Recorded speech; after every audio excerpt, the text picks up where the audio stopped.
Bienvenidos, bienvenidas a una nueva materia, géneros cinematográficos.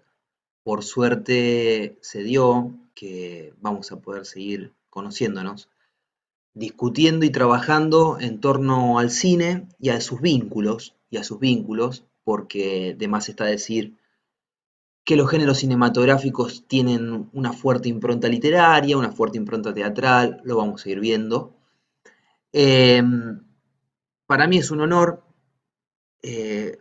Descubrí un grupo maravilloso, con un talento, con una capacidad de análisis y una sensibilidad que sinceramente me sorprendieron y que la disfruté muchísimo. Como siempre les dije en las devoluciones, he aprendido también de leerlos y leerlas, de, tanto en las devoluciones como en los trabajos.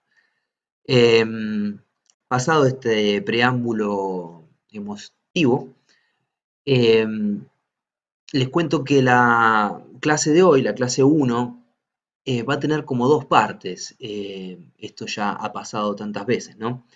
La primera, que es esta, la voy a utilizar para plantear los ejes desde los cuales vamos a pensar toda la materia, puntualmente el concepto de género cinematográfico. Los ejes, el modo de abordar esta materia bueno, que estuve desarrollando sinceramente a lo largo de todas las vacaciones de invierno, eh, y que por suerte, para mí, eh, culminó en una planificación de 15 clases aproximadamente. Pero ayer me enteré que vamos a tener 11. Es horrible quitar, ya me pasó en la materia pasada, pero es muy bueno saber de antemano con cuántas clases vamos a contar para poder unificar, para poder resignificar. La planificación que hoy les voy a presentar es de 14 clases, ya unifiqué 2, pero bueno, alguna va a tener que volar, alguna va a tener que irse, algo se va a perder en el camino. Eh, Antes de pasar a los ejes, eh, yo quiero referirme a algo que dije el cuatrimestre pasado en relación a la idea de género. Lo anticipé, no me acuerdo, en una de las últimas clases, cuando dije que yo estaba decididamente en contra, políticamente en contra, terminológicamente en contra, que es político por supuesto, a la idea de género. Cuando dije eso, que fue muy al pasar, me estaba refiriendo a que un fenómeno tan complejo como el cine, o sin ir más lejos, el arte en general, no puede ser jamás explicada o explicado por el concepto de género. El concepto de género es obsoleto, el concepto de género es efímero, el concepto de género es absolutamente limitante, el concepto de género tiene vínculos notorios, estrechos, históricos, con la idea de mercado o de industria cultural. El concepto de género, por lo tanto, jamás nos va a poder permitir englobar, clasificar, determinar una película. Que lo usemos en el lenguaje coloquial, en el día a día, como quieran llamarlo, no significa que no lo podamos discutir.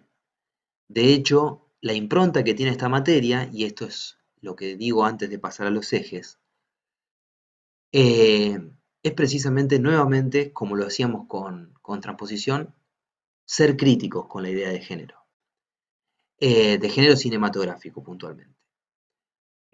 Poder entender la complejidad, poder debatir con las definiciones que ya existen. Creo que una gran diferencia con el concepto de transposición es que el concepto de transposición es bastante nuevo. Nos encontramos frente a la incertidumbre de tener que separarlo de algo que usamos mucho, que es el concepto de adaptación. Nos encontramos frente a una ausencia de un marco teórico y metodológico que permitan definir el concepto de transposición claramente. Nos encontrábamos con opiniones enfrentadas y encontradas, pero siempre porque se trataba de un fenómeno que está en los textos hace 10, 15 años. Eh, en cambio, con los géneros cinematográficos pasa absolutamente lo contrario.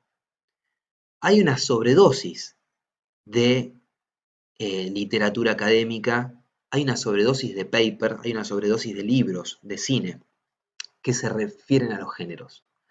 Ahora bien, la mayoría de ellos da por sentado que existen géneros.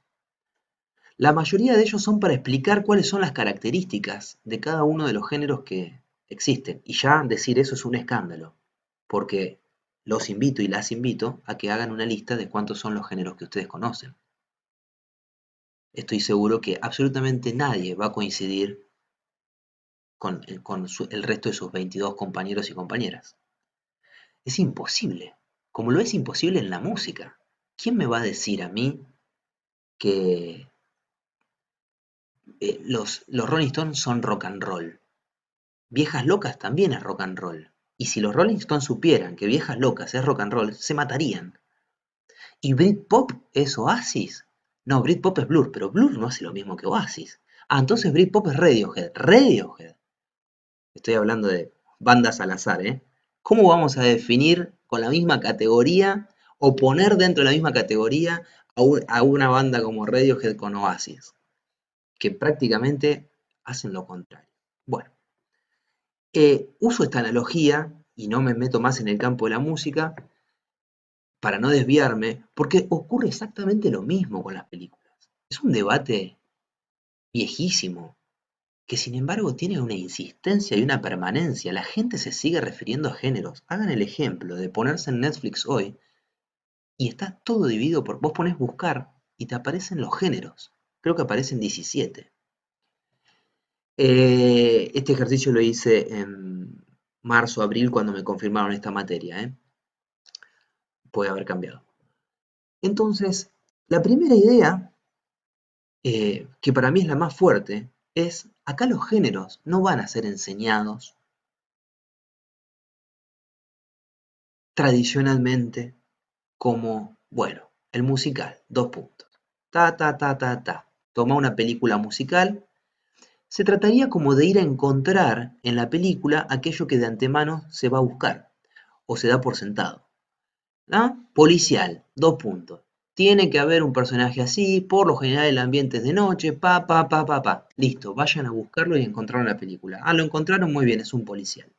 Yo podría dar la materia así, ¿eh? Sería muchísimo más fácil para mí, quizás para ustedes, más esquemático, no sé si fácil, más fácil para rendir, más fácil para estudiar, pero la verdad es que a mí eh, no me cierra para nada enseñar géneros de esa manera.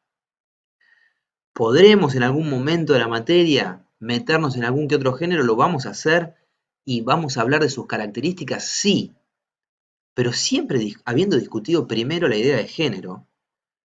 Y paso entonces a los ejes y a las ideas centrales que tiene esta materia y desde las cuales vamos a discutir la idea de género. Preparé para ello un mapa conceptual con la aplicación Miro. Esta, miro.com, es buenísima. Entonces paso. Ejes y abordaje de la materia. Bueno, el primer eje es la complejidad que tiene el concepto y acá me refiero exactamente a lo que estaba hablando recién. Existen múltiples definiciones de género. El género cinematográfico fue definido indefinida cantidad de veces. Tantas veces se habló de género cinematográfico que no hay ningún autor, como les decía recién, ninguno de ustedes tampoco, que pueda decir cuáles son, cuántos son. Incluso en los que aquellos autores que concuerdan y dicen, bueno, los principales son estos, cuando tienen que definirlos, les resulta absolutamente imposible. Es más, voy a volver a mi cara todo el tiempo, eh, los corpus que se utilizan de filmografía para definirlos son siempre disímiles.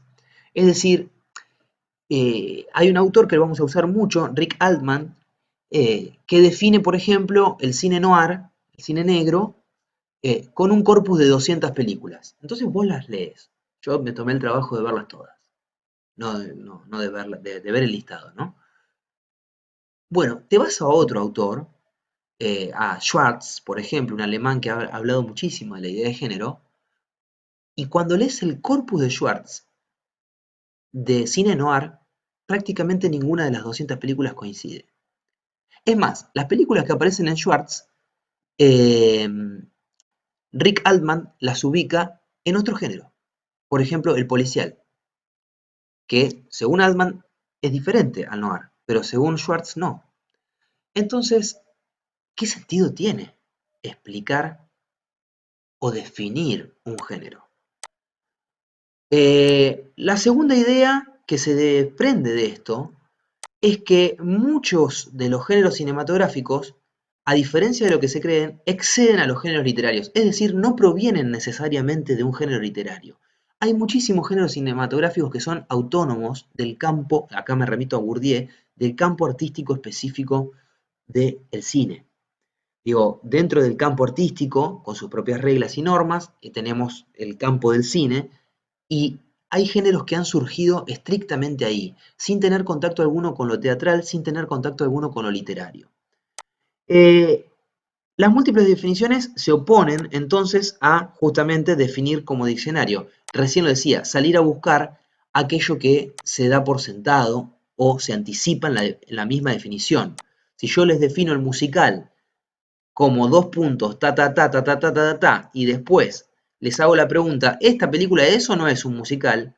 La verdad es que la materia caería en una suerte de, de contenido ilustrativo eh, donde ustedes no piensan, simplemente eh, acuerdan con lo que yo defino y lo van a buscar y a encontrar. Y lo van a buscar y lo van a encontrar seguramente. La segunda problemática que se deriva de la complejidad que tiene hablar de género es que la clasificación deviene para nosotros como humanidad un problema ontológico. En esta materia vamos a tratar de entender primero esto. ¿Por qué existe la idea de género? ¿Para qué sirve? Para clasificar. ¿No? Géneros, dos puntos, dice Wikipedia, algo así como conjunto de normas y reglas que definen el tema de una película, género cinematográfico. Ok, pero antes de eso, es válida la pregunta de qué hacemos o quién nos manda a clasificar películas. Y la respuesta a esa pregunta es nos lleva prácticamente a nuestros inicios como sociedad moderna, al menos la occidental. Digo, la clasificación del mundo es un problema ontológico, es algo que atañe al ser humano. Clasificamos la comida, clasificamos las plantas, clasificamos los perros, clasificamos el arte, clasificamos los autos, clasificamos los teléfonos, clasificamos la educación. Todo, absolutamente todo, necesitamos, y esto no es un problema de la modernidad, digo, nos podemos ir muchísimo más, nos podemos ir a los griegos, ¿no? Y ya tenemos ahí distinciones y definiciones y una necesidad de ordenar el mundo para poder entenderlo y para poder estudiarlo. Los géneros, esta idea que parece como muy abstracta y general, no es una idea menor. Para lo primero que quiero dejar sentado, por lo menos a modo de hipótesis, y ustedes podrán discutir, es que solo podemos hablar de géneros cinematográficos porque vivimos en un mundo que imperiosamente tiene que clasificar las cosas. Y ahora me voy a meter en el por qué hay que clasificarlas, pero primero quiero dejar sentado esto. Que existan géneros habla, como en cualquier otro índole del arte o de la biología, de la necesidad del ser humano de ordenar el mundo para poder estudiarlo, para poder entenderlo. ¿Estamos? A modo de hipótesis, a modo de tesis, yo planteo eso. Eh, un segundo concepto es que el género es limitante para explicar el arte. Lo decía recién con Radiohead, lo vamos a seguir profundizando. Eh, si entendemos que el cine, además de un medio de comunicación y o de diversión masivo, no lo deja de ser, pero si entendemos que en la creación cinematográfica hay arte, si entendemos que se trata de un fenómeno artístico, una película, nos enfrentamos frente a la libertad del autor, nos enfrentamos o nos exponemos entonces a sus ideas, a sus emociones, a sus sentimientos, a su modo de ver el mundo, a su cosmovisión, a sus modos de ver, de pensar, de organizar los recursos y el lenguaje para construir una obra artística. En ese sentido, caerle a una obra con un género es limitante, es limitarla. Decir que tal película es un policial, aunque podamos acordar y tomando una birra podamos decir, ah, ¿viste ese policial? Sí, no, no estoy diciendo que dejemos de usarlo. Yo lo que estoy diciendo es que cuando le cae la etiqueta del género, la obra sale perdiendo, porque la obra queda absolutamente reducida, clasificada, estigmatizada, etiquetada, y pierde así su autonomía y sus particularidades, sea esta una obra mainstream de Hollywood, pensada bajo esquemas, estereotipos y las vulgaridades más vulgares de la idea misma de género, aún así hay pérdida cuando se clasifica en un género una película. Esa es la segunda idea que quiero exponer como hipótesis. Eh, y es una hipótesis que se sostiene porque creo que el cine es un arte, si no, no la podría sostener. La tercera idea fuerte o central de esta materia es que el concepto de género es indisociable del concepto de industria cultural.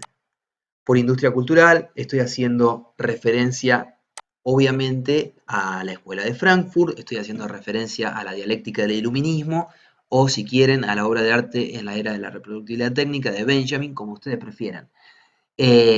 Cuando hablo de industrias culturales, estoy hablando de un mercado, de pensar al cine como una mercancía, de pensar al cine como un objeto que se construye como este lápiz o como este celular bajo un sistema de producción con reglas y pautas claras para ser luego vendido a un otro. Es decir, producción, circulación y consumo atraviesan el cine. Y en ese sentido, en la producción, en la circulación y el consumo, el género se vuelve indisociable, se vuelve fundamental. Entonces hoy decía, ¿quién nos manda a clasificar en género? Bueno, la primera respuesta ya está, la había dicho en el cuatrimestre pasado. La primera respuesta es el mercado. El hecho de que el cine sea arte, pero también entretenimiento, o bien que responda a un proceso de creación digno de un artista, pero también tenga la imperiosa necesidad de llegar a las masas y hacerlas divertir para que paguen una entrada, en ese camino el género se vuelve fundamental. Se vuelve fundamental para producir una película. Vamos a tener una clase de esto, pero el género es necesario en la producción misma. Hay que hacerla así, el personaje tiene que ser así, la historia va a terminar así. El género ya dicta a la industria muchas veces cómo hacer la película. El género va a ser muy importante en la circulación, en la propaganda. Sale una película de género.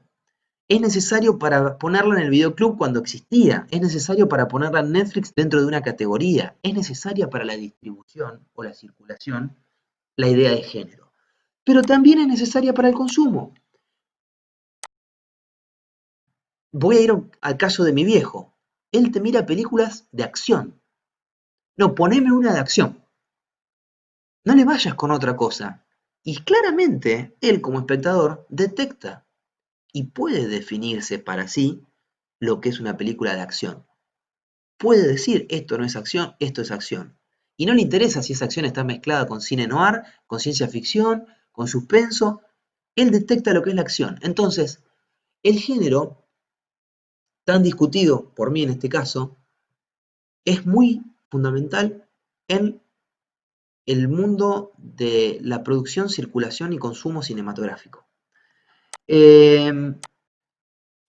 Tampoco, si decimos que el género es indisociable de la industria cultural, tenemos que decir, nos guste o no, que el género es indisociable del sistema de estudios o de Hollywood. Lo vamos a ver en la clase 3 y en la clase 4 cuando analicemos la década del 20 y la década del 30, pero es algo que seguramente saben. Los géneros surgen en Hollywood. Los géneros cinematográficos son una forma de clasificar las películas que a lo largo de los años 20 van a crear los grandes estudios de Hollywood. Eh, no nació así el cine, ¿eh? El cine estuvo, lo habrán visto en la historia del cine, unas cuantas décadas, por lo menos toda la década del 10 y gran parte de la década del 20, era una suerte de limbo, para mí fantástico, hermoso, donde las películas no tenían necesidad de ser clasificadas. Pero de repente alguien vio el billete y dijo, esto se llama comedia, esto no es comedia, esto es comedia. Esto es romance, esto no es romance. Ya lo vamos a ver, pero la década del 20 y el surgimiento de estos dos géneros, la comedia y el romance, eh, después llamado melodrama, eh, dieron inicio a la clasificación en géneros de las películas. Entonces, la idea de género es indisociable de la idea de industria cultural y la idea de industria cultural es indisociable en el caso del cine de Hollywood o el Star System o el sistema de estudios como ustedes quieran llamarlo. Sigo. Entonces, de este lado, estos ejes que quería dejar en claro, desde donde yo me paro como docente para pensar esta materia, y de este lado, eh, el modo en que vamos a trabajar esta materia. Planteo un abordaje histórico o de índole diacrónico. ¿Qué quiere decir esto?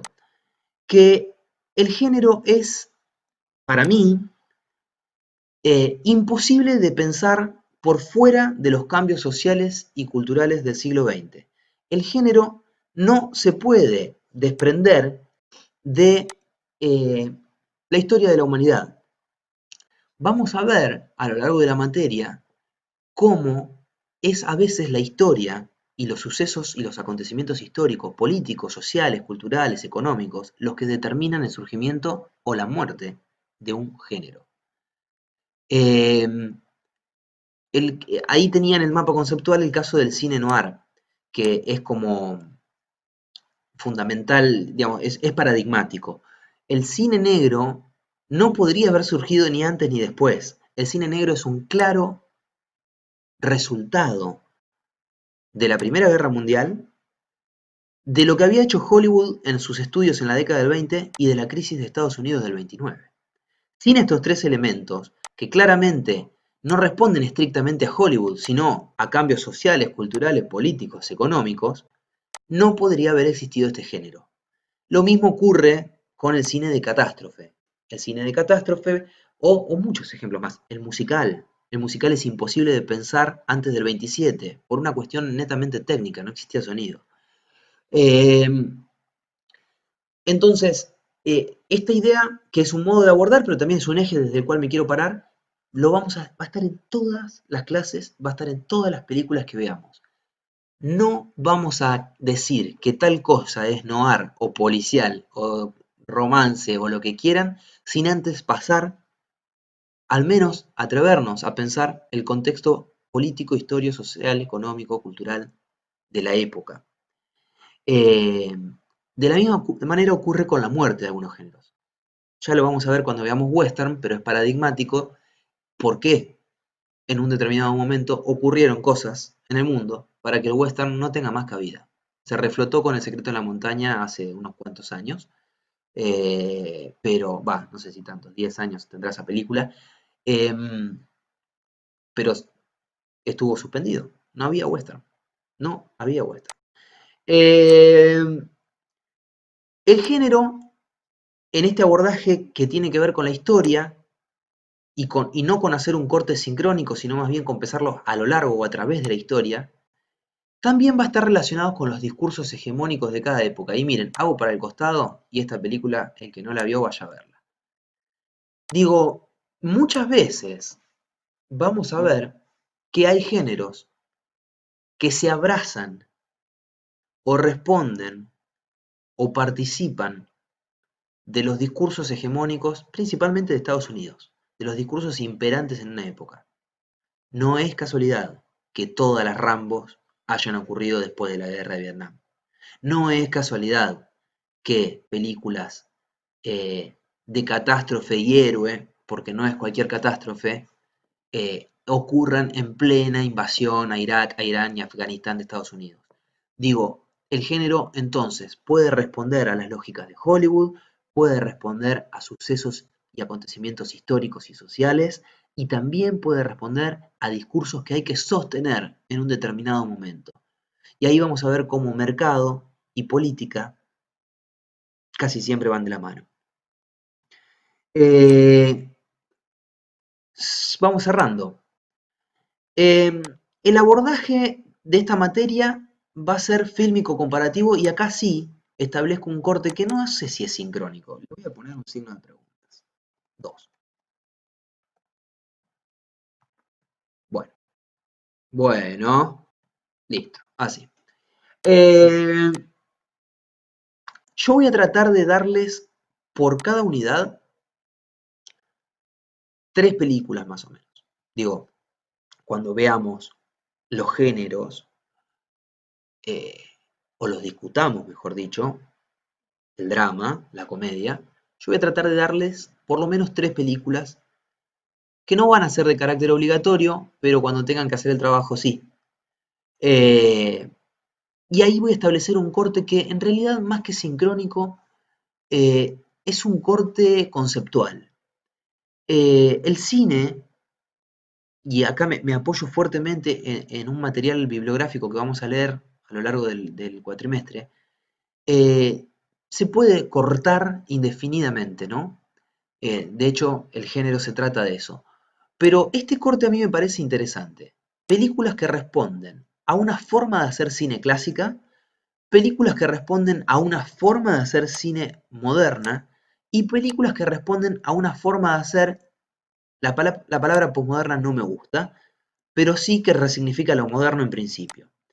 Entonces, eh, vamos a ver que, por ejemplo, tomando el caso del cine negro, vamos a tener películas que fueron pioneras y que hicieron cine negro de manera clásica. Eso no significa que hayan sido las primeras películas. Podemos encontrar hoy en la actualidad películas que trabajan de manera clásica y son filmadas ahora. Entonces, por eso no es un corte sincrónico. Eh, el corte moderno, por decirlo de alguna forma, o esta forma de conceptualización y de hacer cine, por lo general coincide con la década del 80 y el 90, por lo general, pero por lo general también encontramos las películas que nos resultan exponentes de un género. Es decir, nadie puede identificar a un policial primero con Hitchcock. Para identificar a un policial nos vamos a películas mucho más actuales. Aunque Hitchcock haya hecho policiales, te pareciera que nuestras generaciones, la gente de 30, 40, 50 años aproximadamente, identifica las películas con otra forma de narrar, que ya la vamos a tratar de ir dilucidando, eh, que coincidiría con esas épocas. Y actualmente, un mismo género como el noir se sigue haciendo, pero desde otro lugar. Y en este lugar de la resignificación, que podría llegar a coincidir con la actualidad o no, como dije recién, aparece sobre todo la tecnología, los grandes avances tecnológicos, eh, que muchas veces van a operar narrativamente, películas que muchas veces van a operar narrativamente como de forma clásica o moderna, pero a través de diversas tecnologías que antes no existían van a resignificar el género. Entonces, por cada clase que veamos un género, que lo discutamos, que lo debatamos, que lo entendamos, que lo crucifiquemos, yo voy a tratar de darles esta suerte de corte o de abanico o de espectro de películas. Por último, y con esto cierro, esta elección no es arbitraria, no es personal, esto lo quiero dejar en claro. Las películas que van a ver no me gustan a mí, muchas de ellas no me gustan. Ya estuve pensando, no se las puedo mostrar hoy, no son películas que yo esté enamorado, pero son películas que nos van a permitir discutir. Por eso las van a ir recibiendo a la medida Yo pongo así, películas que nos puedan verificar o cuestionar nuestras hipótesis o ampliar y discutir la idea de género. En ese sentido las van a ir recibiendo clase tras clase, recién me perdí un poquito por ahí. eh, y acá está presentada entonces la materia. Vamos ahora a la planificación. Como les decía, la planificación yo la pensé para 14 clases, para 15 clases, después la bajé a 14, hoy a la mañana de hecho, cuando me enteré que iban a tener 11. Así que algunas de todas las que les voy a presentar ahora no van a estar más. Eh, si quieren, en la devolución que hagan de esta primera clase, que siempre la pido y es más que bienvenida, me pueden decir cuál de todas las unidades les parece más obsoleta o cuál les parece más interesante, al revés, y no quisieran que se vaya. Eh, en unidad 1, que es la clase que vamos a tener a continuación, yo estoy grabando esta primera mitad introductoria y después voy a grabar esto. Vamos a arrancar en la tradición literaria, vamos a preguntarnos por la idea de género, arrancando en Aristóteles, terminando en Todorov, pasando por Bakhtin, Croce y un montón de teóricos del género que hablaron. Van a quedar al descubierto algunas problemáticas que son las que dan inicio a la segunda parte de la unidad, que son los géneros cinematográficos. Entonces, la influencia de la tradición literaria. Hoy les mencionaba a Rick Altman. Este muchacho escribió un libro que es históricamente conocido, que se llama Los géneros cinematográficos, y él plantea 10 supuestos en torno a los géneros que yo no los voy a dar por sentados, como justamente de eso se trata, ¿no? Son supuestos, sino que los vamos a discutir. Muchas veces vamos a acordar con Altman y otras quizás no tanto. Después me quiero referir a una doble visión del género de carácter antropológico o de carácter ideológico, múltiples posiciones, infinitas definiciones. Esto se relaciona mucho con la clase 2 y otra doble visión, una sintáctica y una semántica del género. La clase 2 básicamente va a ser un mapa conceptual que, como podrán ver, habla de la imposibilidad de definir los géneros. Creo que con eso estoy diciendo todo. Pero no nos vamos a quedar en la imposibilidad. Vamos a tratar de investigar por qué eso pasa, qué ocurre con la adjetivación y qué ocurre con la sustantivación de un género. Esto es muy común. Les doy el ejemplo del western. Antes existían comedias western, antes existían melodramas western, dramas western. Es decir, funcionaba como adjetivo. ¿Qué pasó y por qué en un determinado momento el western se convirtió en un sustantivo y se convirtió en un género propio? Lo mismo le pasó al musical. Este pasaje de adjetivo a sustantivo es muy interesante porque después viene otro adjetivo más. Es un western dramático, es un western de ciencia ficción, La Guerra de las Galaxias. Dicen que es eso, un western de ciencia ficción. No dicen que es ciencia ficción. O sí, bueno. En este, en esta imposibilidad de definir los géneros, hay una tesis de Derrida que les quiero presentar que es muy interesante, quiero que la discutamos. Vamos a hablar un poquito más de qué es lo clásico, lo moderno y lo posmoderno. Vamos a estar trabajando los géneros en el siglo XX, una suerte de genealogía del surgimiento de ellos, cómo se retroalimenta con la industria la idea de género, qué son los géneros primarios y secundarios. Vamos a trabajar el caso de una película italiana que es Roma, ciudad abierta, neorrealista, pero es muy interesante esta distinción. Eh, el género en el entre, industria y discurso hegemónico, hoy lo planteábamos, y yo les hablaba del caso del cine noir y la crisis del 29, la crisis de los 70, para después el cine de catástrofe, el nazi retro, es decir, no habría lista de Children sin Segunda Guerra Mundial y Holocausto, ¿no?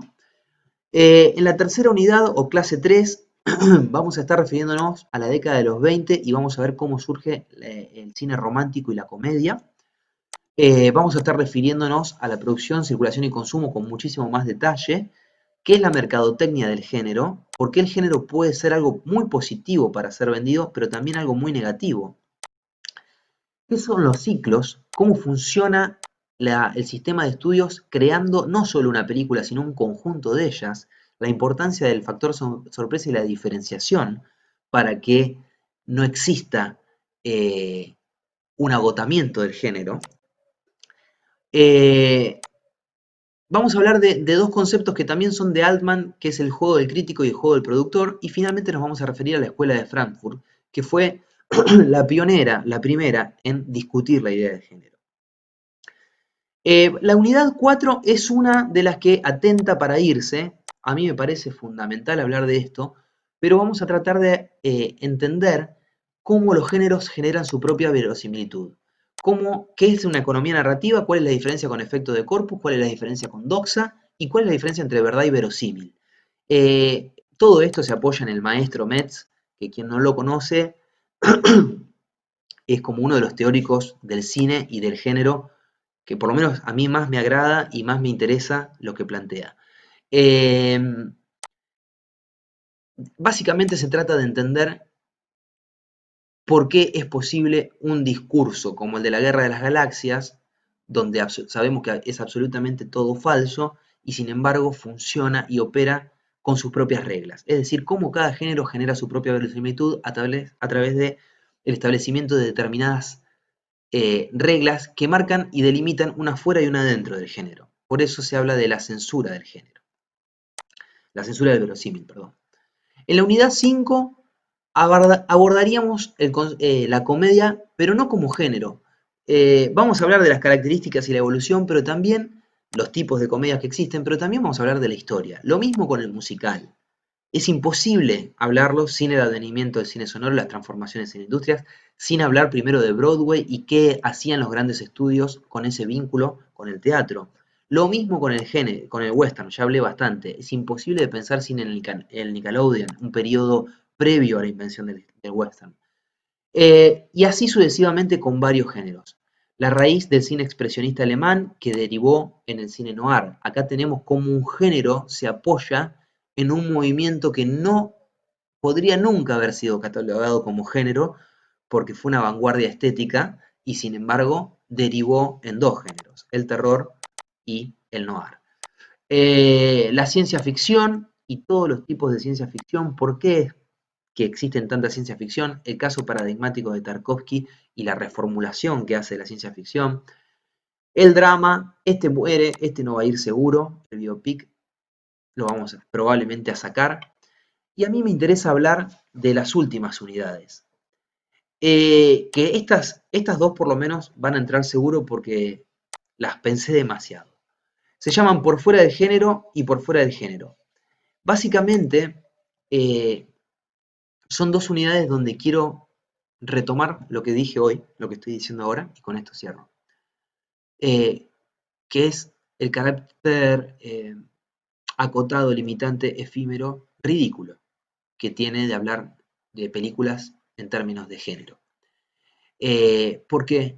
Porque por suerte han existido artistas que han roto, trascendido, derrumbado por completo la idea de género, creando obras que son imposibles de clasificar. Eh, Obras que el género ha intentado incluir y no ha podido, o ha tenido que resignificar, ha tenido que batallar para poder hacerlo, y no siempre lo logró. Estoy hablando de las vanguardias estéticas, vamos a ver cine dadaísta, vamos a ver cine surrealista, vamos a ver el constructivismo ruso de la mano de Bertov y Eisenstein. Vamos a estar trabajando en la segunda, esa clase que tengo acá, pero vamos a ponerlas para que lo puedan ir siguiendo. Vamos a hablar del realismo del danés Dreyer, vamos a estar hablando del neorrealismo italiano y cómo el cine, en este caso, es imposible vincularlo a un género, sino que hay que vincularlo a una necesidad. El maravilloso ejemplo del cine de Ozu, eh, que trascendió y rompió con toda la industria y cualquier clasificación, el surgimiento de las nuevas olas en la década del 60, tanto la nueva ola francesa como el nuevo cine brasilero, como el nuevo cine alemán. ¿Qué pasó con el caso del Dogma 95 y cómo acá el género fue tras ese experimento de Lars von Trier Lars von Trier y Thomas Vinterberg. Cómo el género fue a la casa de esos dos directores e intentó llevárselos, después derivando en eran dramas de los 90. El género terminó haciendo eso y cómo estos dos directores también se han vinculado con la industria cuando se cansaron del Dogma 95. Eh, Hay una última unidad que me parece que también podría quedar afuera, que es una pregunta que hice el cuatrimestre pasado. ¿Es posible decir que el documental es un género? Bueno, yo creo que no. Creo que si hacemos eso, estamos metiéndonos nuevamente en el barro, en el lodo, en la arena movediza del género. Imposible de clasificar. Tendríamos que hablar de el género del género del género del género. Es decir, hay documentales de animales que no son los mismos que de flora, no son los mismos que los históricos, no son los mismos que los biográficos, no son los mismos que los falsos documentales, que los Rocky documentales, que los Moco documentales. Podríamos hacer, si la lista de géneros cinematográficos a mí me llega más o menos a 60 y pico, en la clase 2 lo vamos a ver, en la de documental me llegó a 20 y pico. Qué locura es esa.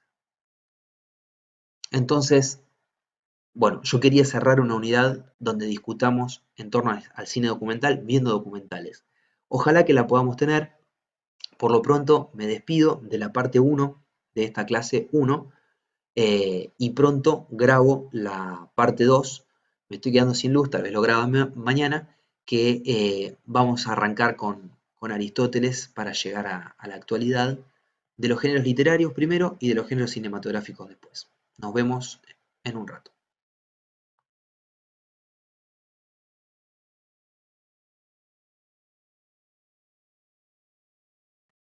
Bien, vamos a tratar de continuar con la parte 2, que tal vez sea un poco extensa, pero para mí es como fundamental para sentar o terminar de sentar las bases de la materia. Eh, Recién decía que no necesariamente los géneros cinematográficos tienen un anclaje en los géneros literarios. Esto lo vamos a ir desmenuzando a lo largo de la materia a medida que vayamos atravesando diversos géneros o cuestionándolos. Sin embargo, la importancia o la trascendencia de los géneros literarios en los géneros cinematográficos tiene que ver con un carácter más estructural, con haber sentado ciertas bases o modos de pensar el género que después se van a replicar en el cine. Entonces, en esta segunda parte, lo que voy a intentar, de modo esquemático, resumido, a distancia, es que hacer como un repaso, un recorrido por la tradición literaria, pero un recorrido muy arbitrario, deteniéndome en aquellos puntos que a mi entender son esenciales para después poderlos ver en la teoría de los géneros cinematográficos. Es decir, ¿qué ha pasado en la evolución de la teoría de los géneros literaria que después repercute o aparece resignificado, transformado muchas veces en la teoría de los géneros cinematográficos? Y cuando hablo de teoría de los géneros es porque, como les decía en la primera parte, la bibliografía es enorme, es densa, es extremadamente extensa, se ha escrito muchísimo. De géneros literarios, me atrevo a decir que el doble que de géneros cinematográficos, que ya de por sí se ha escrito mucho. Así que este recorrido también es arbitrario en ese sentido. He elegido determinados autores que para mí fueron como fundamentales para pensar la teoría de los géneros, tanto en la literatura como en el cine, y tengo preparado un segundo mapa conceptual. Estábamos en este de abordajes de la materia y fíjense qué fantástico el Miró, más abajo tenía preparado el de géneros literarios. Vamos a partir por los clásicos, por los griegos y por Aristóteles. Yo les voy a leer ante todo una cita que figura ya en el primer párrafo de la poética de Aristóteles. Dice Aristóteles: tratamos de la poesía en sí y de sus especies. destacando la cualidad esencial de cada una de estas. Más adelante, amplía. Y fíjense qué importante que es este párrafo. Tratamos de esta forma de actividad que nuestra sociedad ha dado a llamar poesía, ¿tá? Que afirmo que puede considerarse en tanto fenómeno aislado en sí, y de todo aquello que yo trataré como sus diversas especies, destacando o más bien afirmando que existe algo que llamaré la cualidad esencial de cada una de estas. Está hablando de las diversas especies de la poesía. Esto es fundamental, porque después vamos a ver que en la teoría de los géneros cinematográficos muchas veces esto también ocurre. Se da por sentado la existencia de un género como si hubiese caído del cielo. Y se lo puede incluso a separar como en una especie de cápsula, como si no estuviese contaminado, como si no estuviese atravesado por la historia, por los cambios, por las resignificaciones sociales. Esta idea de estudiar el fenómeno de manera aislada y esta idea de estudiar sus especies eh, son fundamentales para después entender lo que va a pasar con los géneros cinematográficos. También esta hipótesis de Aristóteles va a repercutir en un montón de teóricos de los géneros literarios, no solo del cine. También habla de cualidades esenciales que producen efectos similares en el público. Bueno, esto por supuesto no estaba en la cita, es algo que se puede rastrear también en su poética. Entonces, fíjense que acá el trabajo que hace Aristóteles es identificar que las obras tienen cualidades esenciales. ¿Qué palabras que usa, ¿no? Algo que es esencial es algo que es inerte, ¿no? Inherente, perdón. Entonces, el trabajo que él hace es ir de la obra al público. ¿Qué quiero decir con esto? Encuentra características esenciales en estas diversas especies que producen efectos en el público. La cualidad esencial y la definición de la obra, del tipo de especie, podríamos decir, está en la obra. La tragedia produce temor y compasión, no tiene final feliz, por lo tanto, es tragedia. Si no produce temor y compasión, no es tragedia. ¿Se entiende? La comedia produce gracia y tiene final feliz. Si no produce gracia y no tiene final feliz, o sea, si no está escrita así, no es comedia. Este trabajo de Aristóteles subraya, digamos, características internas de los textos. Lo que ocurre con con esta hipótesis tan fuerte, tan potente, que va a trazar cierto recorrido por toda la cultura occidental literaria, es que Aristóteles de alguna u otra forma convierte la teoría de los géneros en una suerte de análisis textual. Vos querés entender de qué género se trata, vamos al texto. Si ahí están las cualidades esenciales, será tal género. Si no están, no será. Porque va a producir un efecto u otro. Pero el efecto viene después. En principio, hay que fijarse en la cualidad esencial del texto. Es tragedia si contiene esto, esto y esto y esto.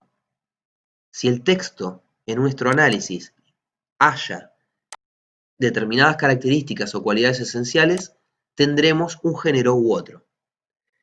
Esta forma de pensar la poesía, en el caso de Aristóteles, produce una limitación absoluta en toda la teoría de los géneros posterior, como vamos a ver ahora, y hoy por hoy, cuando hablamos de cine, y hoy en alguno de los supuestos de la materia lo veíamos, esto sigue estando. Eliminar el carácter histórico, eliminar la genealogía, la poesía existe como fenómeno en sí, se lo puede estudiar aisladamente, ¿no? El western existe, se lo puede estudiar aisladamente. tienen características esenciales, esenciales, es decir, nacen con eso, eh, que se pueden estudiar. Si no están, no es. Si están, es. Pensamiento casi en términos de binomios, ¿no? Sí o no, está o no está. Bueno, esta impronta aristotélica eh, para mí es lo más importante para pensar esta materia. Sigue estando esta idea cuando hablamos de cine. Voy nuevamente al mapa conceptual porque siglos más tarde va a venir nuestro poeta lírico, satírico, Horacio, eh, que en realidad Horacio, digamos, gracias a Aristóteles, digamos, ya puede dar por sentada la existencia de los géneros. Horacio jamás se va a cuestionar el origen de los géneros, quién dice que es un género una cosa, quién dice que es otra. Horacio, al contrario, se embarca en la tradición aristotélica eh, y por lo tanto lo que va a hacer es un trabajo simplemente más bien de diferenciación al interior de los géneros o, como decía Aristóteles, de las especies. Para el trabajo para Horacio es reconocer las diferencias que existen, básicamente. Eh, Da por sentada la existencia de género, reconocer las diferencias, y el principal postulado que va nuevamente a marcar la cancha, por decirlo de alguna forma, eh, es que cada género, digamos, debe entenderse para Horacio como una suerte de entidad eh, diferente a otra entidad o otra especie, con sus propias reglas, con sus propios procedimientos que ya están eh, prescriptos, digamos. Eh, Cada género, para Horacio, va a tener reglas que los diferencian de los demás. Pero lo interesante de esta actitud, que es aristotélica, eh, es que el impacto de este supuesto, de esta hipótesis, no es solo para los escritores, sino también para el público. Eh, Él, a través de Horacio, digamos, se instala una suerte de tradición que en algún punto espera como cierto comportamiento correcto por parte del público y por parte, o sea, de los ciudadanos, de los espectadores, ¿no? Eh, y al mismo tiempo como cierta actitud correcta o cierto adoctrinamiento para los escritores. Desde Horacio, digamos, los escritores no tienen más opción que aceptar normas o pautas culturales de la escritura de cada género. Es decir, si en Aristóteles hablábamos de cualidades esenciales y de diferentes especies que vienen dadas, lo que va a hacer Horacio es trazar una suerte de catálogo con cuáles son las reglas y los procedimientos de cada una de esas especies, vamos a llamarlas géneros a partir de ahora. Cada género con sus propias reglas, sus propios procedimientos. ¿Por qué es importante esto? Porque esta actitud de delimitar y trazar fronteras entre un género y otro sigue siendo la actitud de la crítica cinematográfica hoy en el siglo XXI. No, estoy, pero hasta acá de debates, eh, a lo largo de mis estudios, de la carrera, he pasado por esta discusión infinita cantidad de veces. Siempre tomo el ejemplo de la Guerra de las Galaxias porque no solo por lo controversial de la discusión, sino porque supongo que es algo que vieron la mayoría. La cantidad de veces que vi gente matarse por si es o no es ciencia ficción. No, porque ocurre en el espacio, es ciencia ficción. No, pero se tiran tiros, es un western. No es ni una ni la otra, es género fantástico en el futuro. Digo, cuando voy a Aristóteles y después a Horacio, no es en vano. Lo que hicieron estos muchachos tiene una impronta devastadora en la discusión de los géneros. Horacio nos dice que cada género tiene reglas claras y que el público tiene que responder casi como una suerte de educación a esas reglas claras. El público las tiene que aprender a interiorizar para poder ver, leer. Y los escritores tienen que seguir esas reglas para poder escribir correctamente dentro de ese género, no irse para otro lado. Por supuesto que ahora vamos a ver que esto fue súper reformulado y aparecieron un montón de disidencias frente a esta idea, ¿no? Pero son actitudes que van marcando y van trazando nuestra actitud hoy respecto a los géneros. Y como decía al principio, es algo que el impacto no es solo en lo cinematográfico, es en todo el campo artístico.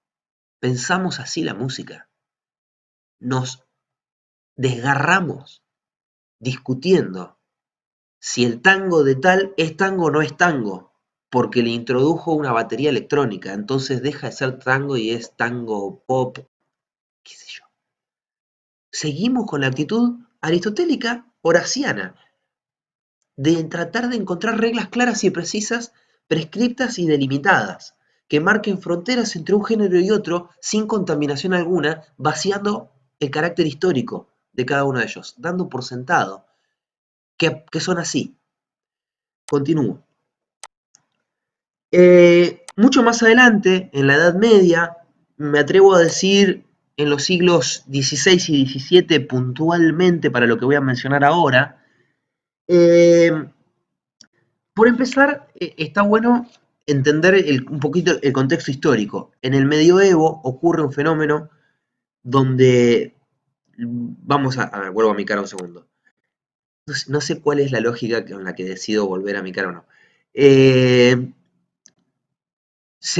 es como, en términos históricos y sociológicos, podríamos decir, me disculpe la socióloga que tenemos entre el alumnado, eh, la Edad Media ha producido todo tipo de hibridaciones. Lo sublime se mezcla con lo ridículo en la Edad Media. Lo sagrado se puede mezclar con lo profano. Eh, y en este mundo de hibridaciones ocurre que lo trágico se empieza a mezclar con la comedia. Algo que en Aristóteles hubiese sido impensado, los romanos también. Cuando llega la Edad Media es como un componente esencial de la cultura medieval, sobre todo de la cultura popular, del registro popular cultural del medioevo. Esta hibridación, vuelvo al mapa conceptual ahora sí. De repente aparece entonces una tendencia a mezclar los géneros y, como decía recién, surge, por ejemplo, la tragicomedia. Eh, También va a surgir un nuevo género, y yo ya no hace falta que explique qué es lo que pienso de los géneros cada vez que digo que surge un género. Eh, en una especie de espacio, digamos, que separa la tragedia y la comedia, podríamos decirlo, aparece el surgimiento del drama. Eh, el drama, digamos, en un principio no fue conocido como tal. eh, Primero se lo llamó género serio, después se lo llamó género lacrimógeno, de manera muy peyorativa por aquellos de los detractores, digamos, del drama. Eh, Luego ya en el siglo XIX el teatro lo va a convertir en melodrama. En alguna clase podríamos dedicarle un poquito, tenemos unos cuantos profes de teatro en el alumnado, también podrían hablar de esto si quieren. Pero el melodrama se convierte en el género teatral por excelencia en el siglo XIX. Esta serie de cambios, como el surgimiento de la tragicomedia, fomentado por la literatura popular, el surgimiento del drama en un espacio, decíamos, en el entre la tragedia y la comedia, también va a comenzar a reposicionar la figura del crítico, del crítico de géneros o de los teóricos de géneros. Eh, de hecho, se ha escrito muchísimo sobre la influencia que tuvieron los críticos de género en la constitución del melodrama como género. Eh, Vamos a avanzar un poquito, ya siglo XIX. Lo que ocurre aquí, para mí es como de lo más trascendental, sacándolo de Aristóteles, para después poder entender lo que ocurre con el cine. Eh, Ustedes saben o habrán leído alguna que otra vez a Darwin y la eh, trascendencia, repito esta palabra, que tuvo su teoría evolucionista a lo largo de la historia, ¿no? Esta llegada de esquemas evolucionistas, no solo Darwin, podríamos poner a Spencer también, ¿no? Que es un modelo evolutivo aplicado en principio a animales y plantas, digamos, al campo de la biología, se va a empezar a aplicar en la teoría de los géneros. La influencia de la teoría evolucionista, como decía hoy, tiene una ligazón muy grande con el recorrido que se venía haciendo en la teoría de los géneros, pero va a marcar el campo a futuro de una manera fuertísima. Si pensamos que cada género es como una especie de planta o de animal, la teoría evolucionista nos dice: 1.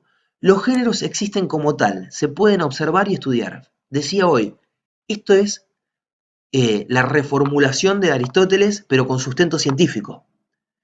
Si existe una especie, ¿no? Decía Aristóteles refiriéndose a las diferentes formas de poesía, ¿no?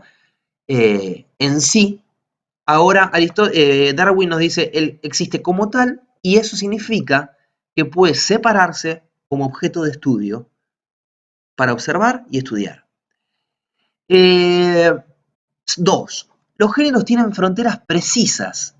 Esto es la actitud horaciana, ¿no? De tratar de marcar las reglas que diferencian a cada uno de ellos. Los géneros se pueden identificar sin posibilidad de error. Es decir, si tienen fronteras precisas que los separan, no hay manera que te equivoques.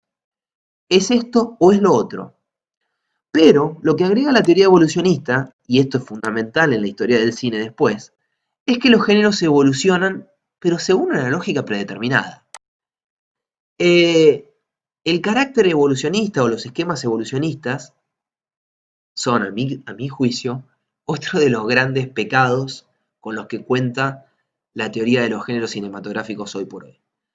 Eh, Porque si bien hay un montón de cosas con las que podemos no estar de acuerdo, que los géneros existen por sí mismos, que se pueden diferenciar de otros claramente, etcétera, etcétera, todos postulados con los que por lo menos yo personalmente no coincido, eh, uno puede suponer que el carácter evolucionista precisamente, la idea de adaptación y de reformulación a lo largo de la historia, podría ser una puerta podría llegar a ser una puerta de partida, de apertura hacia otro tipo de análisis. Pero no, la teoría evolucionista habla de una evolución en un riel, habla de una evolución también limitante y limitada.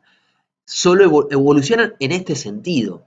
Y esa impronta de lo evolutivo, pero ya trazado de antemano, va a ser nociva, nociva, nociva también para estudiar los géneros cinematográficos. Lo vamos a ver ahora en un segundito más adelante. Eh, la teoría evolucionista fue tan importante que impactó en teóricos como Todorov. No podemos decir que Todorov es evolucionista, pero el modelo científico, los esquemas científicos, eh, lo llevan a Todorov a plantear, por ejemplo, que los géneros son, y hace una analogía con los cisnes, que es fantástica, yo la tengo acá en la página 23 de este libro, dice, por otra parte, una hipótesis que se basa en la observación de un número limitado de cisnes, pero que asimismo nos informa de que su blancura es consecuencia de una característica orgánica, sería perfectamente legítima.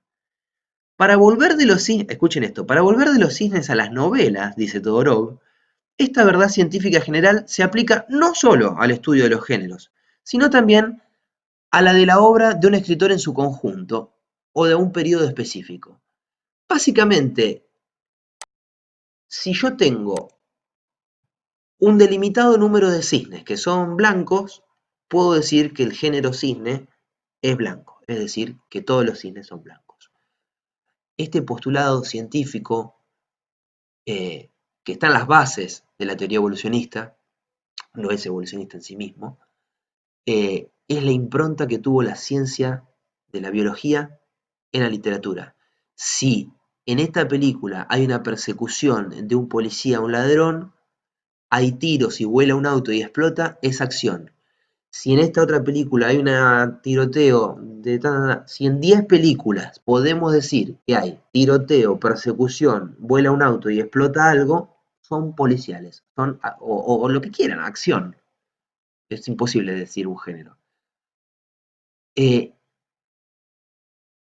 fíjense la importancia que tiene el modelo científico y lo ridículo de repente que nos suena, dicho así como lo planteo yo, aplicarlo a las ciencias sociales o a la literatura.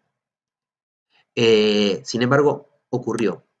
La tesis de Todorov, de todas formas, es mucho más importante porque en Todorov vamos a encontrar una distancia con Aristóteles respecto de la actitud del lector.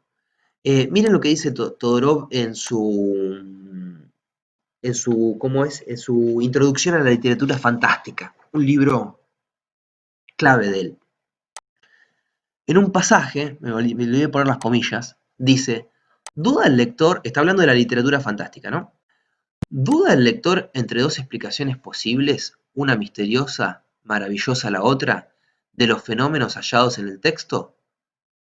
Entonces, es que el texto pertenece al género fantástico. ¿Qué hace Todorov acá? Invierte la lógica aristotélica. En Aristóteles hablábamos de las cualidades esenciales de una obra que producen efectos en el público.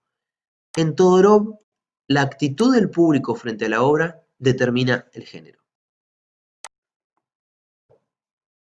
Clave, porque cuando pasemos a los géneros cinematográficos, podemos decir que son las dos posiciones, la aristotélica y la de Todorov, son las dos posiciones que más predominan a la hora de definir un género. Yo no acuerdo con ninguna de las dos.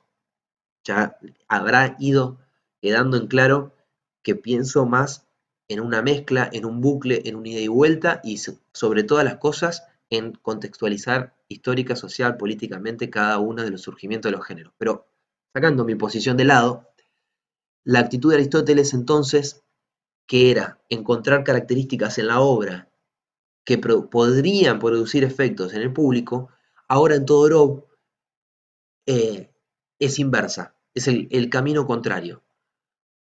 Si el público no duda y dice, esto me hizo reír, entonces es una comedia.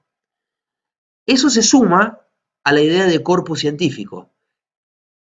Si esto ocurre en 100 películas, podemos decir que esas 100 películas son comedia. Es decir, si el efecto de la risa está en tanta cantidad de películas, es comedia.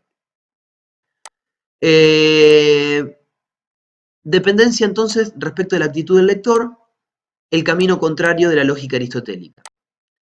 Vamos cerrando. Hubo un italiano, Croce, que para mí fue como algo así como un oasis que no se oponía directamente a la noción de género. Eh, Tal vez pecó de nihilista, no fue tenido muy en cuenta. Croce decía que todos los intentos de prescribir, digamos, el código que tiene un género, o las reglas, siguiendo a Horacio, son constantemente vencidas, sistemáticamente vencidas por el esfuerzo que hacen los escritores, los artistas, por exceder o subvertir este código. Es decir, lo que dice Croce es algo que planteé al principio, creo que fue una de las primeras frases cuando inaugurábamos la materia esta. La idea de género no solo es limitante, es imposible de ajustar al fenómeno artístico. Siempre van a existir, siempre la pulsión creativa del arte va a vencer cualquier tipo de código prescripto, cualquier tipo de regla, cualquier tipo, ya a esta altura le podemos poner el nombre que quieran. Cualquier tipo de limitación, ya sea por parte de la industria, ya sea por parte de los teóricos, ya sea por parte de un carácter, un esquema científico que lo defina, siempre la pulsión artística y la creación van a representar esfuerzos para subvertir eso. Siempre van a ser, siempre va a existir una grieta, siempre va a existir una variante, siempre va a existir alguien que venga a reformular, a destrozar, a derrumbar, a deconstruir aquello que de antemano se dice que debe ser así. Esto ha ocurrido en la literatura siempre, en la música siempre y en el cine también.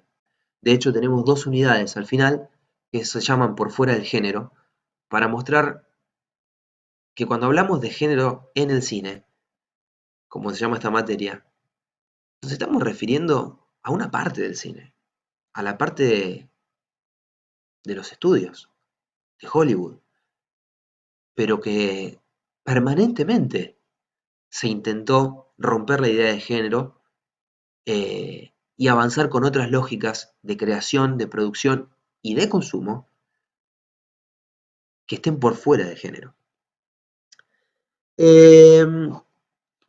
Hasta aquí podríamos decir que estamos con la segunda parte de esta clase, pero aún nos resta una suerte de tercera parte, que es qué ocurre con el impacto de este recorrido por los géneros literarios en los géneros cinematográficos.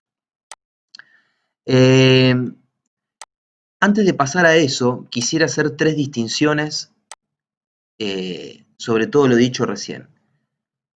Por más que exista un Aristóteles que nos habla de las cualidades esenciales, por más que exista un Horacio que nos habla de reglas que delimitan y diferencian los géneros y tenemos que adaptarnos como público y como escritores a eso, por más que venga un Todorov y nos diga que si un cisne, bueno, que si una película tiene determinadas características y un grupo de películas tiene determinadas características, son de tal género, lo que Todorov no responde nunca es quién dice que es un cisne y que no es un cisne. Es muy interesante la posición de Todorov, porque por un lado reformula la tesis aristotélica al subvertir la posición del público, a darle trascendencia a esa actitud del público, pero por otro lado la continúa la tradición aristotélica, que ya de por sí daba por sentado, que es la poesía, al dar por sentado lo que es un cisne, o al dar por sentado lo que es el género fantástico. El problema sigue estando ahí, en no discutir el carácter histórico, la genealogía o las infinitas variantes y variables que intervienen y atraviesan los géneros en su funcionamiento, en su nacimiento, en su circulación y en su muerte. Entonces yo quiero decir que los géneros no son estáticos, que los géneros no se crean arbitrariamente, que cambian permanentemente, que están atravesados por la historia, que no surgen casi como tirados por la cigüeña, que tienen un carácter que es evolutivo, pero no en una sola dirección, en múltiples direcciones. También quisiera distinguir género de corriente o movimiento. Nosotros vamos a ver acá lo que es el movimiento, por ejemplo, del Dogma 95, o vamos a ver lo que fueron las corrientes de los sismos, el surrealismo, las vanguardias en este caso, neorrealismo, constructivismo, realismo. Cuando hablamos de género, lo decía recién, estamos hablando de una partecita muy pequeña del cine. Tal vez la más importante, tal vez la más difundida, tal vez la más que más plata dé y la que más risas haya despertado en todo el mundo. Pero sin embargo, es muy importante no confundir género con una corriente o un movimiento. De la misma manera, podemos decir que, y es interesante hacer la salvación, la salvedad, la salvación, la salvedad, que un mismo género puede participar de diferentes momentos o actitudes, en este caso literarias, pero de la historia. Digo, la tragedia está en los clásicos, la tragedia está en el barroco, la tragedia está en el renacentismo, la tragedia está en el periodo moderno, la tragedia está, si es que existe, la posmodernidad. Entonces, un género puede habitar diferentes momentos, diferentes estadios y formas de comprender las artes de la historia. La tercera salvedad es la que, la más tonta, pero la hago igual, es que no confundamos género con tipo. Yendo al caso de la literatura, que es algo que ustedes conocen mucho mejor que yo, no es lo mismo carta que género, no es lo mismo autobiografía que género. Yendo al cine, en el mismo sentido, podríamos decir, no es lo mismo documental que género. Pero bueno, eh, distingamos entonces género de tipo y hechas estas tres salvedades, pasemos entonces a a los 10 supuestos, 9 creo que hice finalmente, sobre los géneros cinematográficos, influido por este recorrido en los géneros literarios. Eh, Me voy más abajo en el miró y fíjense que acá está. Para el abordaje de los géneros cinematográficos y de algunos supuestos que están en esta clase 1 porque principalmente, como les decía, lo que me interesa es sentar las bases de qué ha dicho hasta el momento la teoría sobre los géneros cinematográficos, la teoría, la producción teórica, académica que existe sobre los géneros. Yo me voy a basar, no todo el resto de la clase, pero sí gran parte de ella, en el maravilloso libro, podríamos decir, de Rick Altman, que para ustedes va a ser una bibliografía complementaria, no obligatoria, pues muy extenso, que se llama Los géneros cinematográficos. En este libro, Altman menciona una serie muy extensa de supuestos que están rondando las teorías de los géneros cinematográficos, que de hecho comienzan en la década del 70. Esto también está bueno decirlo. Para hablar de géneros literarios, arrancamos en Aristóteles y en los clásicos, pero para hablar de los géneros cinematográficos arrancamos en la década del 70. Por supuesto que esto tiene que ver con la idea de que el cine nace a finales del siglo XIX y tiene su explosión a lo largo del siglo XX. Entonces, tanto la crítica cinematográfica como la teoría sobre los géneros eh, tuvo, tuvo su tiempo de gestación y a partir de los años 70 empiezan a aparecer las primeras formulaciones teóricas. Sobre estas formulaciones que se fueron acumulando a lo largo de los 70 en adelante, Altman trabaja estos supuestos. Nosotros vamos a acordar con algunos supuestos de Altman, vamos a discutir algunos de ellos, vamos a debatir, pero principalmente los vamos a usar como disparadores para que atraviesen toda la materia. Hago acá este hincapié en esto porque creo que en cada una de las clases que fueron pensadas para esta materia, los géneros en el cine o géneros cinematográficos, que no es lo mismo, me disculpo por haberlo dicho así, podríamos siempre volver a estos supuestos y ver cómo funcionan, cómo operan. Para que se entienda más de qué estoy hablando, vuelvo al mapa conceptual. Teoría de los géneros surge en los 70, los supuestos de Altman. Vamos con el primero de ellos. El primer supuesto dice que el género es una categoría útil. ¿Útil para quién o útil para qué? Bueno, es útil en los esquemas de producción, es decir, el género supuestamente establecería algunas reglas básicas para las productoras y de esa forma el género funciona como un conducto por el que fluye material de la productora al director. Es decir, para hacer un policial tenés esta fórmula, para hacer terror tenés esta otra fórmula, para hacer un drama tiene que tener el final así, para hacer, etcétera, etcétera. Esquemas básicos codificados eh, que influirían después en los directores. También el género es útil porque genera etiquetas necesarias para la distribución y exhibición. Hoy lo mencionaba más adelante. Es decir, el género como conducto por el que fluye material ya no del productor al director, sino de la industria a los distribuidores y por lo tanto a los espectadores luego. Eh, Vamos a discutir esta idea a lo largo de la materia. Muchas veces el género, ahí aparece en miniatura mi cara, muchas veces el género en la distribución es un problema. Cuando las películas aparecen catalogadas por género, se puede asegurar determinada cantidad de venta, pero también se puede perder. para la industria, siempre desde la perspectiva capitalista, ¿no? Del cine.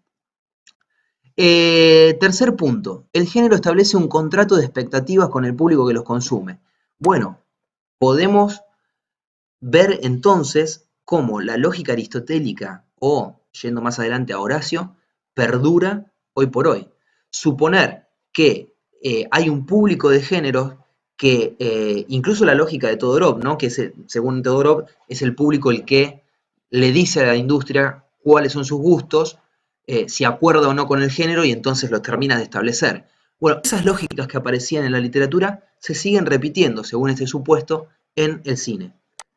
De esta forma, el género aparece como un articulador de una tríada o de un triángulo, como prefieran, que va de la productora a los artistas, a los directores, a la distribución de la película y al público que los va a consumir. Segundo supuesto interesante que atraviesa toda la materia. La industria define los géneros, la masa los reconoce. Siguiendo la tesis de Todorov, esto no sería así. Para Todorov es una especie de bucle entre espectadores, masa e industria.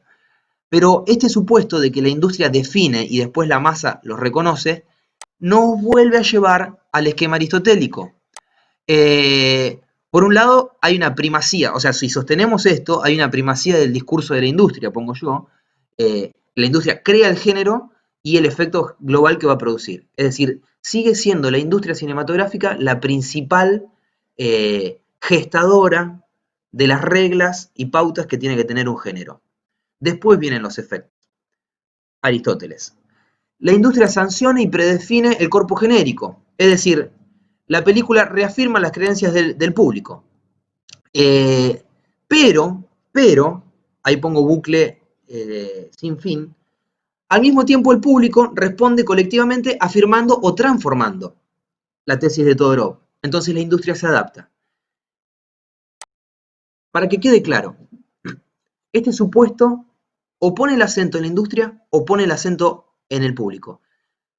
Yo prefiero hablar del bucle, me parece más acorde a esta idea, y además un montón de factores más que iremos viendo, como mencioné anteriormente, cuestiones ideológicas, cuestiones de mercado, cuestiones sociohistóricas, que intervienen y atraviesan los géneros.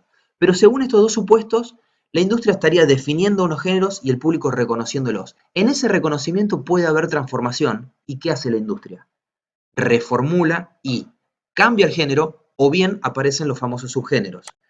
Eh, Ahora vamos con ese siguiente postulado, que es el que viene. Hay un supuesto, dice Altman, que sería el siguiente: los géneros tienen identidades y fronteras precisas y estables. Este supuesto, como el que sigue, cada película pertenece, integra y permanece en un solo género, es nada más y nada menos que la tesis de Horacio, cuando nos hablaba de fronteras y de límites y de reglas precisas, codificadas, que tienen que tener los géneros. Fíjense entonces la importancia que algo que plantea un tipo en el siglo V o VI perdura hoy cuando se sigue hablando de género. Tienen que tener fronteras precisas, delimitadas, estables. Ahora, ¿por qué se llega a sostener esto en torno a una película? Porque tanto la crítica cinematográfica como los teóricos del cine realizan una serie de operaciones que a mí me interesa discutir cada una de ellas.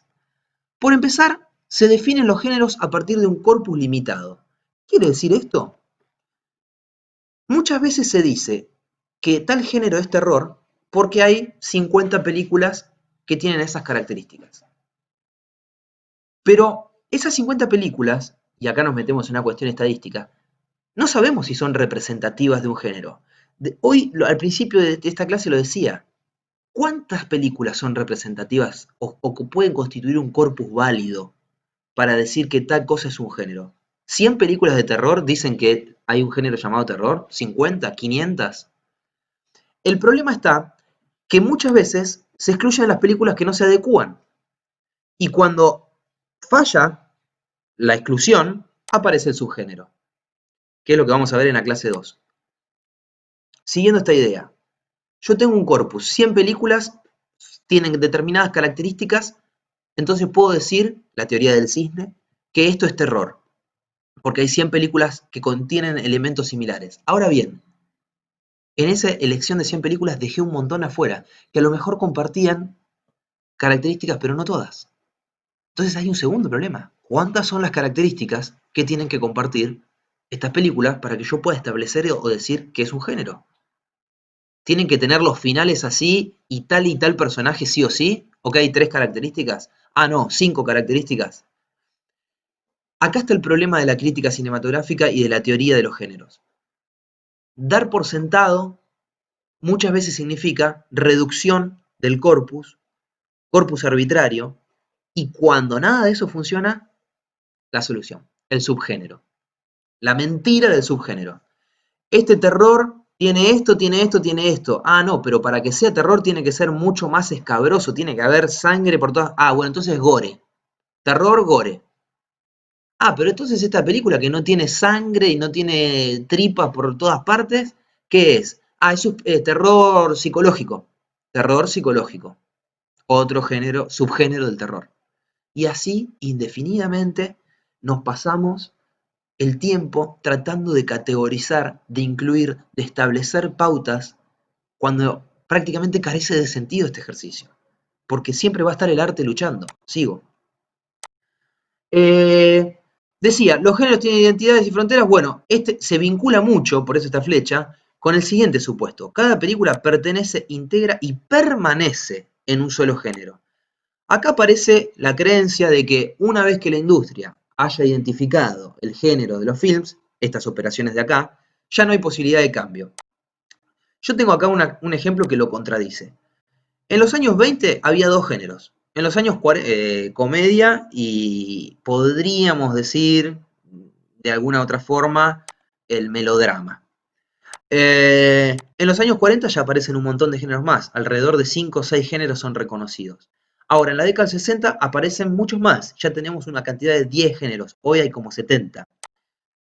Dice Altman, y lo cito porque me parece fantástico, en vez de considerar que los cambios de terminología modificaban la identidad genérica de las películas anteriores, los críticos han preferido pensar que los nuevos términos no deberían tener ningún efecto sobre las películas ya existentes, como si la identificación genérica se efectuase de una vez y para siempre. Doy un ejemplo.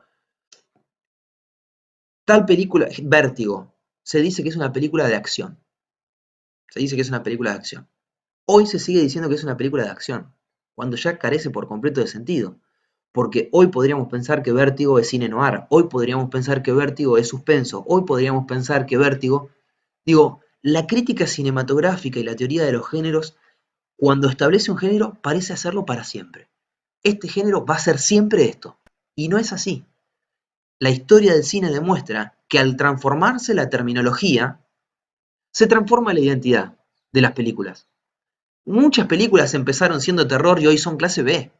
Muchas películas fueron concebidas como ciencia ficción y hoy ya no son llamadas así, porque estamos en otro tiempo y ya no es ciencia ficción. Entonces, otro supuesto es este, ¿no? Y se deslinda del anterior, de que hay reglas claras y precisas y que establecen fronteras. Eso nos permite asegurar que las categorías son estables y permanentes para siempre. Segunda crítica que le hacemos a este supuesto, ¿no?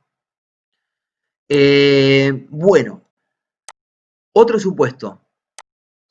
Los géneros son transhistóricos.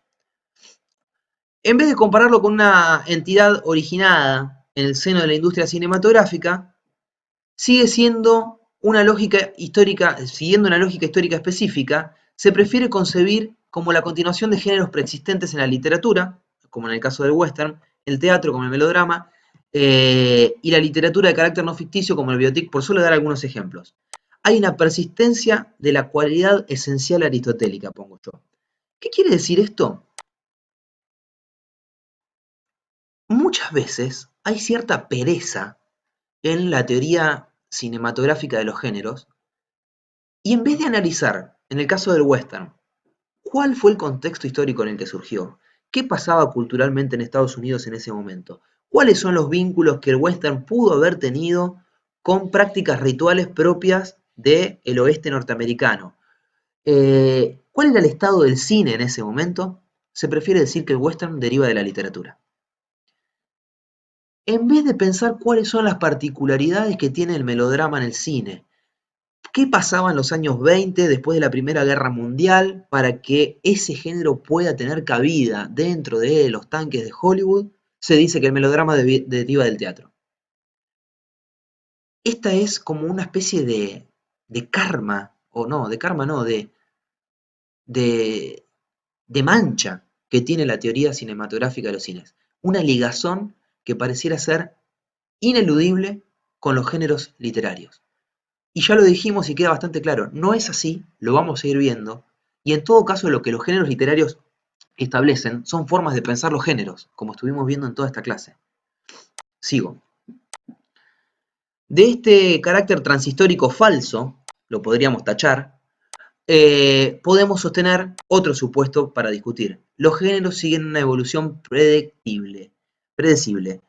Esta es la teoría evolucionista, la metáfora del tren que hoy les mencionaba. El género puede cambiar, pero siempre sobre determinados rieles definidos o predefinidos. A ver, vamos con el ejemplo del cine de terror, que lo venimos citando. Claramente ha tenido una evolución el género.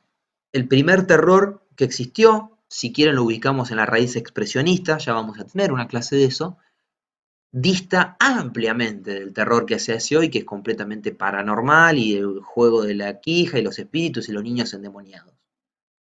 Ahora, se lo sigue llamando terror porque pareciera que la evolución tiene que sostener determinados parámetros, tiene que sostener determinadas características esenciales, la lógica aristotélica, que nunca van a ser modificadas.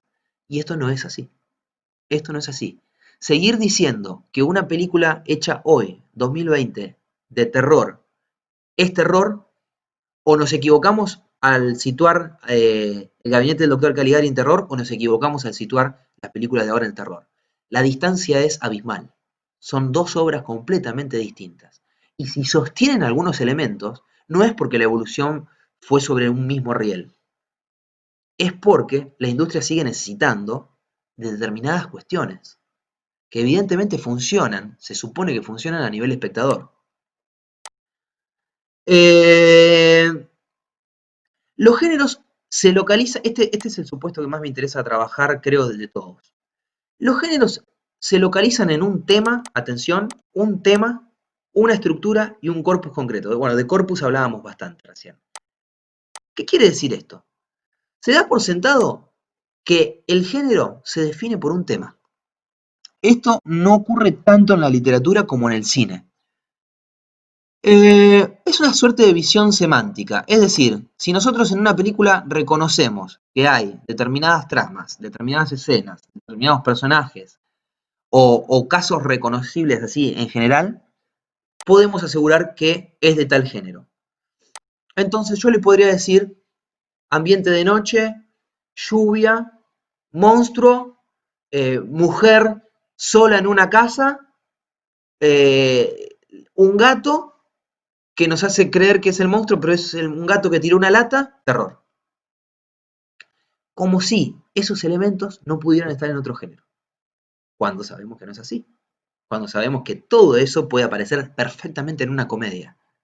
Por suerte el cine nos ha brindado múltiples ejemplos de ruptura con esta idea de que el tema define el género. El tema no define el género. Ese es un supuesto completamente erróneo. Sigo. Como el tema no alcanza muchas veces lo que acabo de decir, también debe existir cierto corpus que aglutine esos films. Lo que decía recién, no voy a indagar más sobre este punto.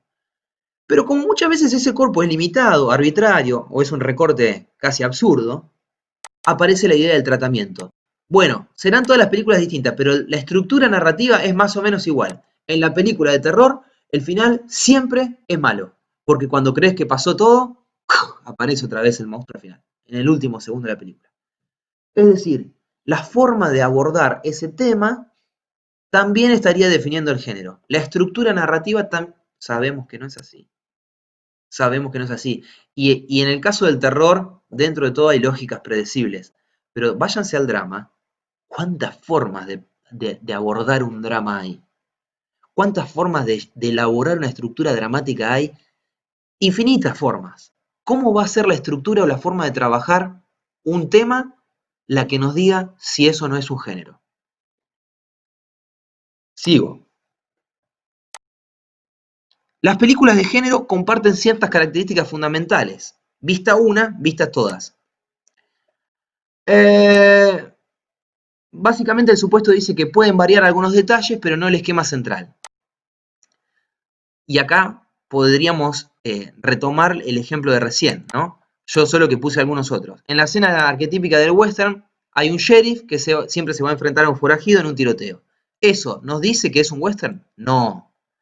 El gángster se encuentra con su doble en el líder de una banda rival o en un agente del FBI. Si no, no es gángster. No. Esto puede pasar en otro género. El comandante de un ejército norteamericano, perdón por el ejemplo, tiene su contrapartida en la figura de un enemigo que es alemán o japonés. ¿Eso nos hace que la película sea bélica? No. El héroe humano debe afrontar la amenaza de un monstruo prehistórico en el espacio exterior. ¿Eso hace que sea ciencia ficción? No. De esta forma, lo que sí podemos ver es que muchas veces los personajes adquieren un valor simbólico que nos hacen identificarlo mucho más al personaje que al género. O en todo caso decimos, si está este personaje es género. Si está Schwarzenegger, va a haber tiros. Si está Stallone, va a haber un héroe. Por eso se le recrimina muchas veces a la película la falta de argumento o la simplificación de la historia. Pero justamente ese es el valor de la industria. Muchas veces es eso lo que Hollywood hace. No me importa si lo identificás como acción. Si está Rambo, vos ya sabés de qué se trata. Y no me importa si la historia es chota, no me importa si la historia es simple o si la historia tiene unos valores de mierda. Yo vendo Rambo, vendo Stallone, vendo eso. Y el público se identifica con eso. Entonces ahí aparece esta doble lógica. La película es una cagada, es muy simple, pero el valor es más simbólico. El valor está en ese tipo de personajes, que los géneros en todo caso construyen. Eh, de este axioma, vista una, vista todas, que tantas veces nos habrá pasado, ¿no? Se deriva una naturaleza repetitiva y predecible de la película. El placer del espectador de un género reside en la reafirmación de la novedad. Yo acá pongo, por ejemplo, lo del falso suspenso, que me parece una idea muy interesante. A fin de participar en las intensas emociones que el film propone, debemos simular temporalmente que no sabemos que la heroína será finalmente rescatada o que el héroe liberado. Los géneros nos llevan a esto. Los géneros llevan al espectador a una suerte de falsa creencia cuando nos enfrentamos al film de que no sabemos lo que va a pasar. El género establece estructuras repetitivas, el género establece pautas y modos de comportamiento codificados de los personajes, pero cuando nos enfrentamos, esa naturaleza repetitiva tratamos de abolirla, de ponerla fuera, ¿no? El espectador de género podría participar o podría ser este tipo de espectador, el que suspende el suspenso para entrar en el género y poder así ver la historia. Es una hipótesis, para mí bastante válida. Bueno, de esta idea de que vista una, vista todas, se desprendería la idea de que para entender la que viene necesitamos de las anteriores. Para entender Rambo 4 necesitamos la Rambo 2 y la Rambo 3. Eh, Último supuesto y cerramos la clase. ¿La función de los géneros es ritual o es ideológica? Bueno, ¿qué significa que esto es un planteo exclusivamente de Altman? A mí me pareció interesante incluirlo para cerrar la clase de hoy. La función ritual de un género es que el público crea los géneros en las prácticas sociales. Entonces, ¿qué quiere decir en las prácticas sociales? En la vida cotidiana, en el intercambio, en las charlas, en lo que hacemos. La industria retoma estas historias, retoma elementos, retoma símbolos, retoma creencias propias de la vida y las constituye como género. Algo así vamos a estar viendo en el surgimiento, por ejemplo, del cine noir. Los ambientes oscuros, la sospecha, etcétera, etcétera, eran elementos que estaban circulando en los Estados Unidos después de la crisis del 29. un Estados Unidos sin el sueño americano de repente.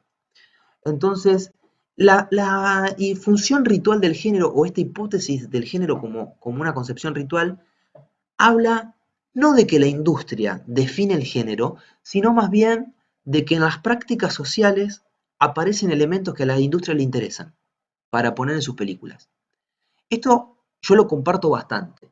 Yo lo comparto bastante. No creo que sea la única forma en la que la industria lleva a cabo la configuración de un género, pero sí me apoyo en esta tesis más de carácter antropológico o sociológico que en las anteriores que venimos mencionando. La segunda, en la cual yo también me apoyo y valido, es la función ideológica del género. La industria usa el género para producir textos que adormecen, imparten los valores o imparten valores al público. Hoy les mencionaba el ejemplo de el Día de la Independencia, ¿no? Cuando determinadas películas son necesarias para que la gente no hable de algo o para que la gente hable de algo. Acá vamos a ver en la clase 2 la importancia que tuvo la Escuela de Frankfurt, los estudios culturales ingleses más adelante en la década 60, y la visión marxista, tanto de la Escuela de Frankfurt como la de los estudios culturales, eh, para poder detectar esto. No criticarlo, pero primero detectarlo.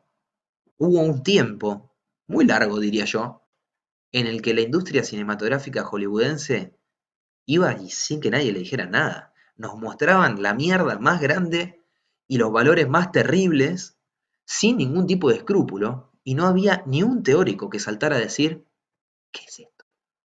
¿Qué locura es esta? Voy a volver al mapa para cerrar la clase. Fíjense el recorrido que hicimos. Esta clase introductoria a la materia empezó con unos ejes que yo propongo para abordar la materia. Continuamos trabajando cierto recorrido por los géneros literarios y los principales teóricos de los géneros literarios. Hicimos algunas distinciones y dijimos que este recorrido nos iba a servir porque iba a tener un gran impacto en la teoría de los géneros cinematográficos, que es lo que acabamos de ver. Este mapa conceptual se llama clase 1 y ustedes lo van a poder ver todas las veces que sea necesario. Van a tener acceso a él porque se los voy a compartir en modo de link y van a poder estudiar, repasar, seguir la clase, ir para, si es necesario, en algún trabajo práctico. Voy a tratar que todas las clases tengan esto, una suerte de mapa conceptual que sea de guía conceptual, justamente, de todo lo que yo voy presentando, debatiendo, exponiendo.